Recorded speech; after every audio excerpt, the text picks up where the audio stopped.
Good morning and welcome to Hardin Life Live. We are the Hardins and we are camping out on this cold morning for 10 minutes to give you a fresh perspective on how to live your best life, both from a biblical and therapeutic point of view. So we are excited to sit with you this morning. Mom, I know you had a big night this weekend and you are channeling the bling maybe from days. Yes, it was really incredible. Some of y'all know that I helped Patrick girls get ready for interview, and it was so rewarding. I love working with these girls and seeing them learn how to own themselves. Yeah.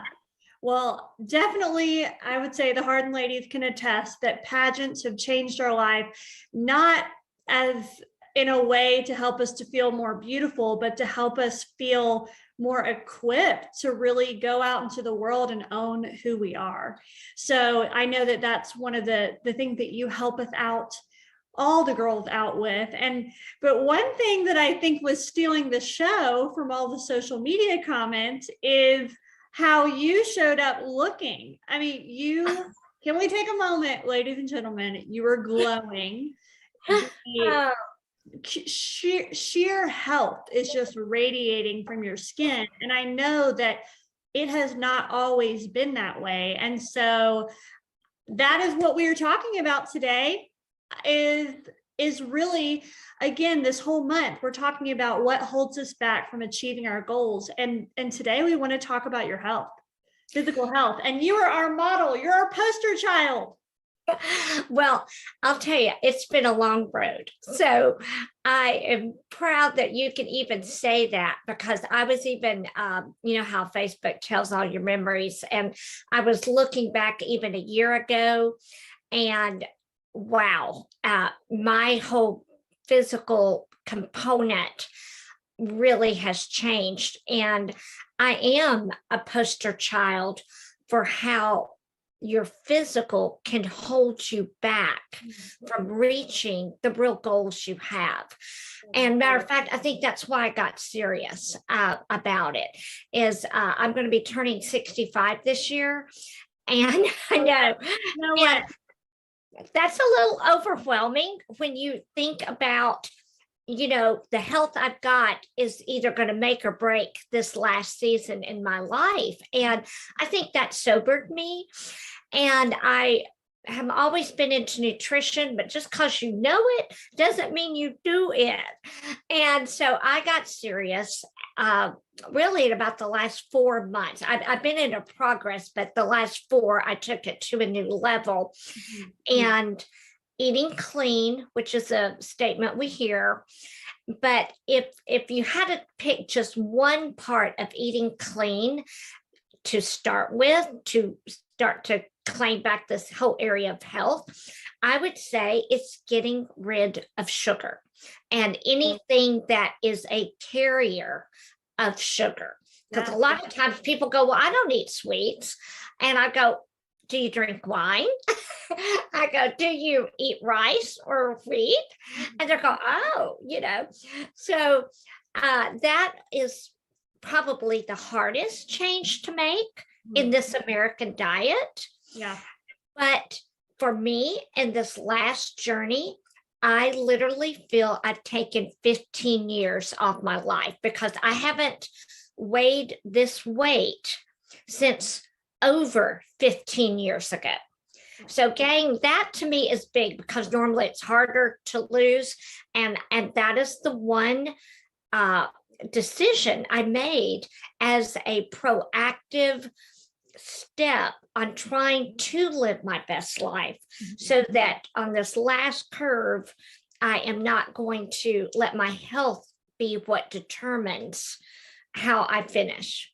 I love that. You know, it's really inspiring for me as your daughter, but I think for all of us to just know that you could easily be ramping down, and you have so instead taken our 4-circle model, our physical, emotional, social, and spiritual circles, modeled after the life of Jesus and really taken charge of how your physical circle, because they're all interconnected, can impact every area of your life. And it can impact even your spiritual walk with the Lord in a way. Where I have really seen you own this is you want to honor God with your body, and you don't want your lack of responsibility in this area to keep you from the life that He wants you to live and has for you to live.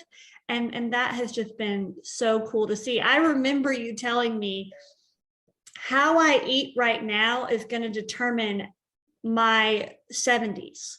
It's going to Yes. determine how I live in my 70s. And that is true. I have a friend whose mom had cancer, and she went into her doctor, and they were asking her, where were you 5 years ago? What was going on 5 years ago? Because usually the stress you are under in a certain season actually impacted how your body responded 5 years later. And it's like the decisions that you make food wise, usually when we're really stressed, we're not thinking about making healthy choices. Usually when we're really stressed, our serotonin production goes down, which 95% of our serotonin is produced in the gut. That's our happy hormone. So there is that gut brain connection. Yes. And so when I think about even illnesses that I have suffered from, I actually look backwards and think, oh yeah, that's really affected me. So think about COVID-19 and the pandemic. And how much stress our bodies were under, how much uncertainty, how we went pretty lax on our eating and our drinking, because we had no clear timeline of when this was going to end. So we got a little lax. But for me, I will say I got diagnosed with leaky gut syndrome. And talk about lethargy, depression, exhaustion. It all affects your mood, and it affects your energy. It goes both ways.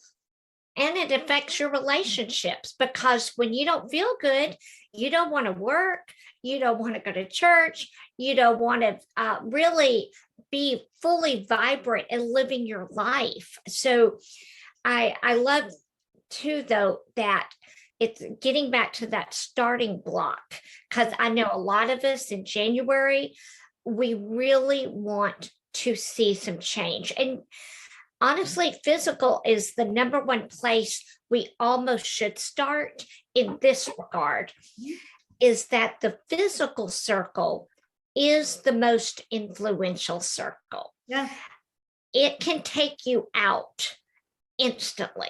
You know, if I fall down the steps, ooh, that's gonna determine the next 6 months of my life. Yeah. So when you do think about setting goals, I definitely think we need to put that physical right up there, because it quickly dominoes in a negative way every other goal. Mm-hmm. But I do believe, and you alluded to this, our motivation for starting the physical goal needs to be the higher goal of the spiritual.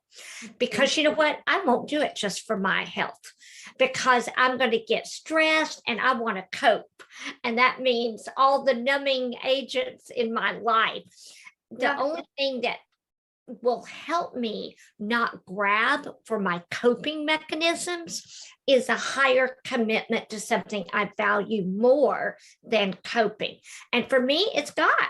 It's like, I'm not here on this planet to do my life and hope He blesses me. Mm-hmm. I'm literally here on this planet to honor Him.